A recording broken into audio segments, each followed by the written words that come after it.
তাহসানের বিয়ের খবরে ১০ বছর পর আবারও আলোচনায় শীর্ষ সন্ত্রাসী পানামা ফারুক। তার মেয়ে রোজাকেই বিয়ে করেছেন তাহসান। হবু স্ত্রী রোজা আহমেদ পেশায় একজন মেকওভার আর্টিস্ট। পড়াশোনা করেছেন মার্কিন যুক্তরাষ্ট্রে।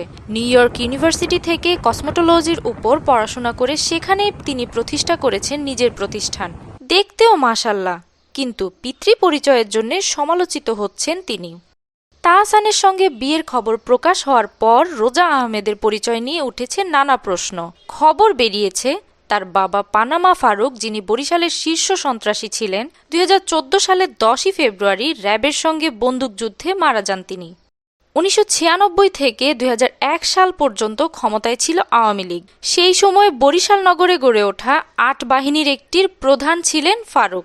২০০১ সালে বিএনপির নেতৃত্বাধীন জোট সরকার ক্ষমতায় এলে এসব শীর্ষ সন্ত্রাসী বিদেশে পালিয়ে যান। ২০০৮ সাল পর্যন্ত ফারুক ও তার বাহিনীর সদস্যরা দেশের বাইরেই পলাতক ছিলেন। ২০০৯ সালে আওয়ামী লীগ ক্ষমতায় এলে আবারও দেশে ফেরত আসেন পানামা ফারুক। ২০০৯ সালের ৪ই অক্টোবর তিনি আদালতে আত্মসমর্পণ করেন।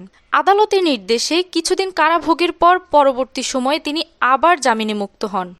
বরিশালের বাজার রোড এলাকায় নিজের ব্যবসা প্রতিষ্ঠান পানামা ট্রেডার্সের মালিক ছিলেন ফারুক। সন্ত্রাসী কর্মকাণ্ডে জড়িয়ে পড়ার পর তার নামের পেছনে যোগ হয় পানামা টাইটেল, নাম হয় পানামা ফারুক। ফারুকের বিরুদ্ধে হত্যা, অস্ত্র, চাঁদাবাজি সহ 10টি মামলা ছিল। ২০১৪ সালে র্যাবের সঙ্গে বন্দুকযুদ্ধে মারা যান তিনি। যদিও ফারুকের পরিবার থেকে দাবি করা হয় স্বাভাবিক জীবনে ফিরে এসেছিলেন তিনি।